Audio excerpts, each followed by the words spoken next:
We started out last time with some stories, with some moral dilemmas about trolley cars and about doctors and healthy patients vulnerable to being victims of organ transplantation.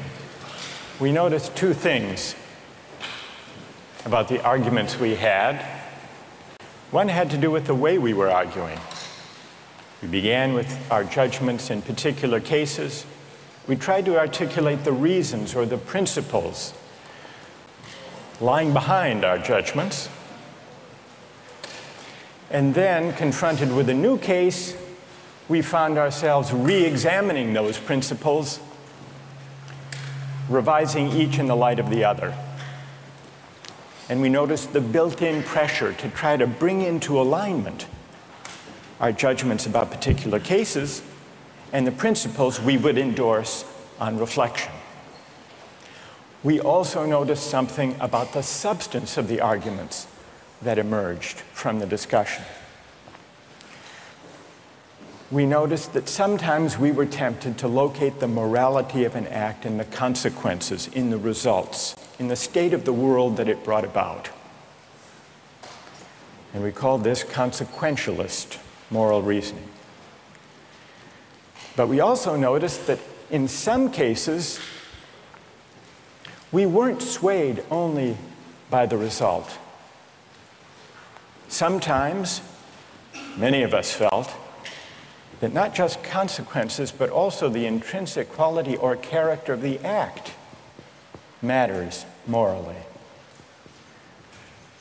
Some people argued that there are certain things that are just categorically wrong, even if they bring about a good result, even if they save 5 people at the cost of 1 life. So we contrasted consequentialist moral principles with categorical ones. Today, and in the next few days, we will begin to examine one of the most influential versions of consequentialist moral theory, and that's the philosophy of utilitarianism. Jeremy Bentham, the 18th century English political philosopher, gave the first clear systematic expression to the utilitarian moral theory.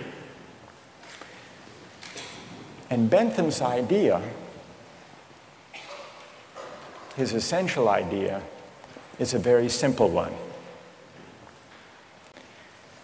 with a lot of morally intuitive appeal. Bentham's idea is the following: the right thing to do, the just thing to do, is to maximize utility. What did he mean by utility? He meant by utility the balance of pleasure over pain, happiness over suffering. Here's how he arrived at the principle of maximizing utility.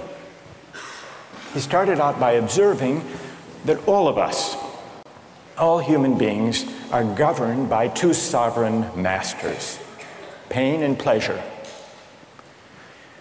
We human beings like pleasure and dislike pain. And so we should base morality, whether we're thinking about what to do in our own lives, or whether as legislators or citizens we're thinking about what the laws should be. The right thing to do individually or collectively is to maximize, act in a way that maximizes the overall level of happiness. Bentham's utilitarianism is sometimes summed up with the slogan, "the greatest good for the greatest number." With this basic principle of utility on hand, let's begin to test it and to examine it by turning to another case, another story, but this time not a hypothetical story, a real-life story, the case of the Queen versus Dudley and Stevens. This was a 19th century British law case that's famous. and much debated in law schools. Here's what happened in the case. I'll summarize the story, then I want to hear how you would rule, imagining that you're the jury. A newspaper account of the time described the background. A sadder story of disaster at sea was never told than that of the survivors of the yacht Mignonette. The ship foundered in the South Atlantic, 1,300 miles from the Cape. There were 4 in the crew. Dudley was the captain, Stevens was the first mate, Brooks was a sailor, all men of excellent character, or so the newspaper account tells us. The 4th crew member was the cabin boy, Richard Parker, 17 years old. He was an orphan. He had no family, and he was on his first long voyage at sea. He went, the news account tells us, rather against the advice of his friends. He went in the hopefulness of youthful ambition, thinking the journey would make a man of him. Sadly, it was not to be. The facts of the case were not in dispute. A wave hit the ship, and the Mignonette went down. The 4 crew members escaped to a lifeboat. The only food they had were 2 cans of preserved turnips, no fresh water. For the first 3 days, they ate nothing. On the 4th day, they opened one of the cans of turnips and ate it. The next day, they caught a turtle. Together with the other can of turnips, the turtle enabled them to subsist for the next few days, and then for 8 days, they had nothing. No food, no water. Imagine yourself in a situation like that. What would you do? Here's what they did. By now, the cabin boy, Parker, is lying at the bottom of the lifeboat in the corner because he had drunk seawater against the advice of the others, and he had become ill, and he appeared to be dying. So on the 19th day, Dudley, the captain, suggested that they should all have a lottery, that they should draw lots to see who would die to save the rest. Brooks refused. He didn't like the lottery idea. We don't know whether this was because he didn't want to take the chance or because he believed in categorical moral principles. But in any case, no lots were drawn. The next day, there was still no ship in sight, so Dudley told Brooks to avert his gaze, and he motioned to Stevens that the boy Parker had better be killed. Dudley offered a prayer. He told the boy his time had come, and he killed him with a penknife, stabbing him in the jugular vein. Brooks emerged from his conscientious objection to share in the gruesome bounty. For 4 days, the 3 of them fed on the body and blood of the cabin boy. True story. And then they were rescued. Dudley describes their rescue in his diary with staggering euphemism, quote, "On the 24th day, as we were having our breakfast, a ship appeared at last. The 3 survivors were picked up by a German ship. They were taken back to Falmouth in England, where they were arrested and tried. Brooks turned state's witness. Dudley and Stevens went to trial. They didn't dispute the facts. They claimed they had acted out of necessity. That was their defense. They argued, in effect, better that one should die so that 3 could survive. The prosecutor wasn't swayed by that argument. He said murder is murder, and so the case went to trial. Now imagine you are the jury, and just to simplify the discussion, put aside the question of law, and let's assume that you as the jury are charged with deciding whether what they did was morally permissible or not. How many would vote not guilty, that what they did was morally permissible?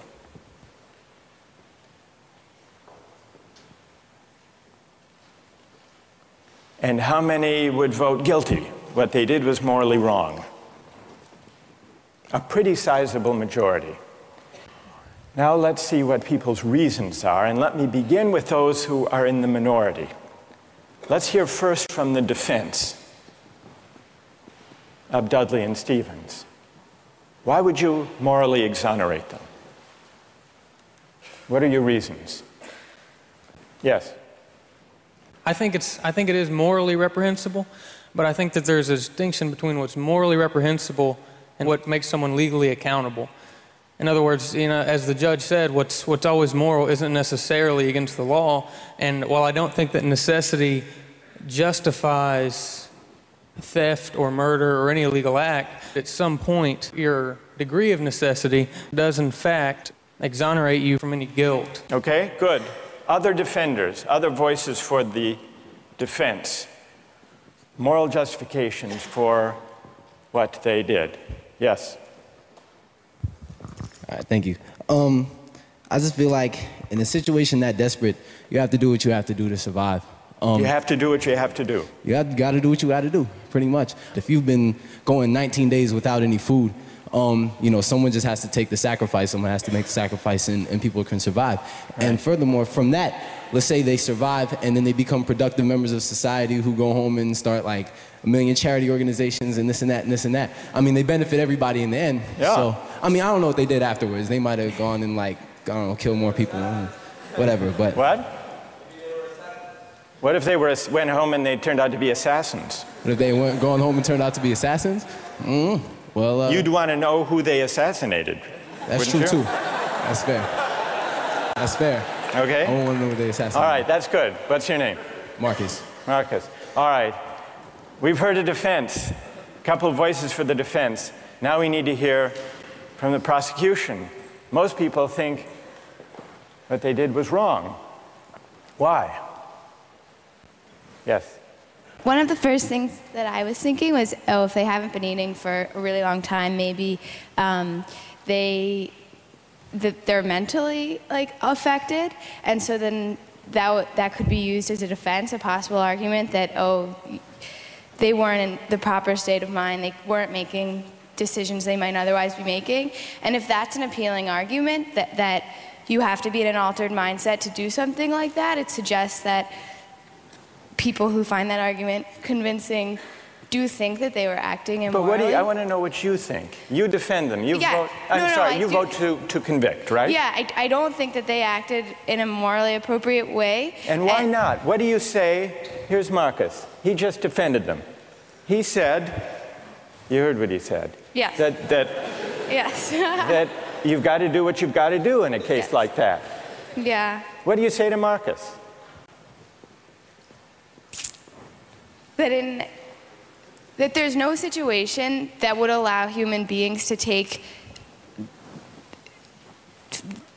the idea of fate or that the other people's lives in their own hands, that we don't have that kind of power. Good. Okay. Thank you. And what's your name? Britt. Britt? Yes. Okay. Who else? What do you say? Stand up. I'm wondering if Dudley and Stephen had asked for Richard Parker's consent in, dying, if that would that exonerate them from an act of murder? And if so, is that still morally justifiable? That's interesting. All right, consent. Wait, hang on. What's your name? Kathleen. Kathleen says, suppose they had asked, what would that scenario look like? So in the story, Dudley is there, penknife in hand, but instead of the prayer, or before the prayer, he says, Parker, would you mind? We're desperately hungry, as Marcus empathizes with. We're desperately hungry. You're not going to last long anyhow. Yeah. You can be a martyr. Would you be a martyr? Yeah. How about it, Parker?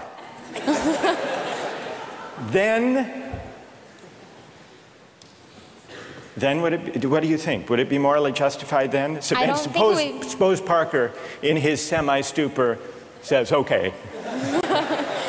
I don't think it would be morally justifiable, but I'm wondering Even then it wouldn't be. No. You don't think that even with consent, it would be morally justified. Are there people who think, who want to take up Kathleen's consent idea and who think that that would make it morally justified? Raise your hand if it would, if you think it would. That's very interesting. Why would consent make a moral difference? Why would it? Yes. Well, I just think that if he was making his own original idea and it was his idea to start with, then that would be the only situation in which I would see it being appropriate in any way. Because that way you couldn't make the argument that he was pressured, you know, it's 3-to-1 or whatever the ratio was. Right. And I think that if he was making a decision to give his life, then he took on the agency to sacrifice himself, which some people might see as admirable, and other people might disagree with that decision. So if he came up with the idea, that's the only kind of consent we could have confidence in morally, then it would be okay. Otherwise, it would be kind of coerced consent under the circumstances, you think. Is there anyone who thinks that even the consent of Parker would not justify their killing him? Who thinks that? Yes, tell us why. Stand up. I think that Parker would be killed with the hope that the other crew members would be rescued. So there's no definite reason that he should be killed because you don't know when they're going to get rescued. So if you kill him, it's killing him in vain. Do you keep killing a crew member until you're rescued and then you're left with no one? Because someone's going to die eventually. Well, the moral logic of the situation seems to be that they would keep on picking off the weakest, maybe, one by one, until they were rescued. And in this case, luckily, they were rescued when 3 at least were still alive. Now, if Parker did give his consent, would it be all right, do you think, or not? No. No. It still wouldn't be right. And tell us why it wouldn't be all right. First of all, cannibalism, I believe, is morally incorrect. So you shouldn't be eating a human anyway. So cannibalism is morally objectionable as such. So then, even on the scenario of waiting until someone died, still it would be objectionable. Yes, to me personally. I feel like it all depends on one's personal morals. And like we can't sit here and just, like this is just my opinion. Of course, other people are going to disagree. But well, we'll see. Let's see what their disagreements are, and then we'll see if they have reasons that can persuade you or not. Let's try that. All right. Let's, now, is there someone who can explain, those of you who are tempted by consent, can you explain why consent makes such a moral difference? What about the lottery idea? Does that count as consent? Remember, at the beginning, Dudley proposed a lottery. Suppose that they had agreed to a lottery, then how many would then say it was all right? Suppose there were a lottery, cabin boy lost, and the rest of the story unfolded. Then how many people would say it was morally permissible? So the numbers are rising if we had a lottery. Let's hear from one of you for whom the lottery would make a moral difference. Why would it? I think the essential element in my mind that makes it a crime is the idea that they decided at some point that their lives were more important than his, and that, I mean, that's kind of the basis for really any crime, right? It's like my needs, my desires are more important than yours, and mine take precedent. And if they had done a lottery where everyone consented that someone should die, and it's sort of like they're all sacrificing themselves to save the rest. Then it would be all right. A little grotesque, but... But morally permissible? Yes. And what's your name? Matt. So, Matt, for you, what bothers you is not the cannibalism, but the lack of due process. I guess you could say that. Right? And can someone who agrees with Matt say a little bit more about why a lottery would make it, in your view, morally permissible. Go ahead. The way I understood it originally was that that was the whole issue, is that the cabin boy was never consulted about whether or not something was going to happen to him, even with the original lottery, whether or not he would be a part of that. It was just decided that he was the one that was going to die. Right, that's what happened in the actual case. Right. But And- if there were a lottery and they'd all agreed to the procedure, you think that would be okay? Right, because then everyone knows that there's going to be a death. Whereas, you know, the cabin boy didn't know that this discussion was even happening. There was no, you know, forewarning for him to know that, hey, I may be the one that's dying. All right, now suppose everyone agrees to the lottery, they have the lottery, the cabin boy loses, and he changes his mind. You've already decided. It's like a verbal contract. You can't go back on that. You've decided, the decision was made. You know, if you know that you're dying for the, you know, the reason for others to live, you would, if someone else had died, you know that you would consume them, so that's right. what, But then he could say, I know, but I lost. I just think that that's the whole moral issue, is that there was no consulting of the cabin boy, and that Right. that's what makes it the most horrible, is that he had no idea what was even going on. That had he known what was going on, it would be a bit more understandable. All right, good. Now I want to hear, so there are some who think it's morally permissible, but only about 20%, led by Marcus. Then there are some who say the real problem here is the lack of consent, whether the lack of consent to a lottery, to a fair procedure, or, Kathleen's idea, lack of consent at the moment of death. And if we add consent, then more people are willing to consider the sacrifice morally justified. I want to hear now, finally, from those of you who think even with consent, even with a lottery, even with a final murmur of consent by Parker at the very last moment, it would still be wrong. And why would it be wrong? That's what I want to hear. Yes? Well, the whole time I've been leaning all towards the categorical moral reasoning, and I think that there's a possibility I'd be okay with the idea of a lottery and then the loser taking it into their own hands to kill themselves, so that there wouldn't be, you know, an act of murder. But I still think that even that way it's coerced, and also I don't think that there's any remorse. Like in Dudley's diary, we were eating our breakfast. It seems as though he's just sort of like, you know, the whole idea of not valuing someone else's life. So that makes me feel like I have to take the categorical You want to throw the stand. book at him when he lacks remorse or a sense of having done anything wrong. Right. So, all right, good. Any other defenders of who say it's just categorically wrong, with or without consent? Yes, stand up. Why? I think undoubtedly the way our society is shaped, murder is murder. Murder is murder in every way, and our society looks at murder down on it in the same light, and I don't think it's any different in any case. Good. Let me ask you a question. There were 3 lives at stake versus 1. Okay. The one, the cabin boy, he had no family, he had no dependents. These other 3 had families back home in England. They had dependents. They had wives and children. Think back to Bentham. Bentham says we have to consider the welfare, the utility, the happiness of everybody. We have to add it all up. So it's not just numbers 3 against 1.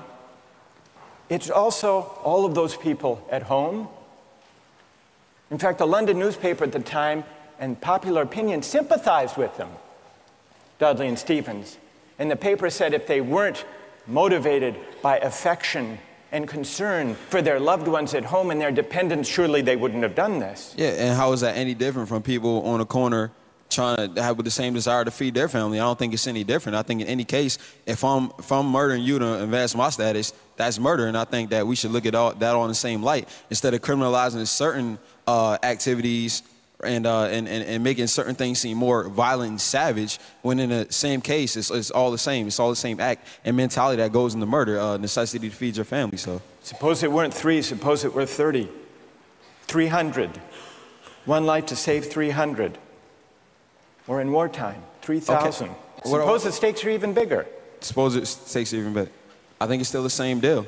Do you think Bentham is wrong to say the right thing to do is to add up the collective happiness? You think he's wrong about that? I don't think he's wrong, but I think murder is murder in any case. Yeah, well, then Bentham has to be wrong. If you're right, he's wrong. Okay, then he's wrong. All right. Right. Thank you. Well done. All right, let's step back from this discussion and notice how many objections have we heard to what they did. We heard some defenses of what they did. The defenses had to do with necessity, their dire circumstance, and, implicitly at least, the idea that numbers matter. And not only numbers matter, but the wider effects matter. Their families back home, their dependents. Parker was an orphan. No one would miss him. So if you add up, if you try to calculate the balance of happiness and suffering, you might have a case for saying what they did was the right thing. And then we heard at least 3 different types of objections. We heard an objection that said, what they did was categorically wrong. Mike here at the end, categorically wrong. Murder is murder, it's always wrong, even if it increases the overall happiness of society. A categorical objection. But we still need to investigate why murder is categorically wrong. Is it because even cabin boys have certain fundamental rights? And if that's the reason, where do those rights come from, if not from some idea of the larger welfare or utility or happiness? Question number 1. Others said a lottery would make a difference, a fair procedure, Matt said.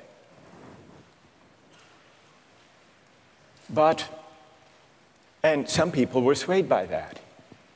That's not a categorical objection exactly. It's saying everybody has to be counted as an equal, even though at the end of the day, one can be sacrificed for the general welfare.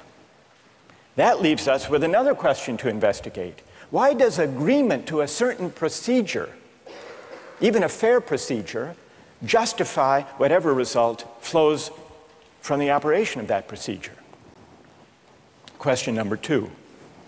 And question number 3, the basic idea of consent. Kathleen got us onto this. If the cabin boy had agreed himself, and not under duress, as was added, then it would be all right to take his life to save the rest. And even more people signed on to that idea. But that raises a third philosophical question. What is the moral work that consent does? Why does an act of consent make such a moral difference that an act that would be wrong, taking a life without consent, is morally permissible with consent? To investigate those 3 questions, we're going to have to read some philosophers. And starting next time, we're going to read Bentham and John Stuart Mill, utilitarian philosophers.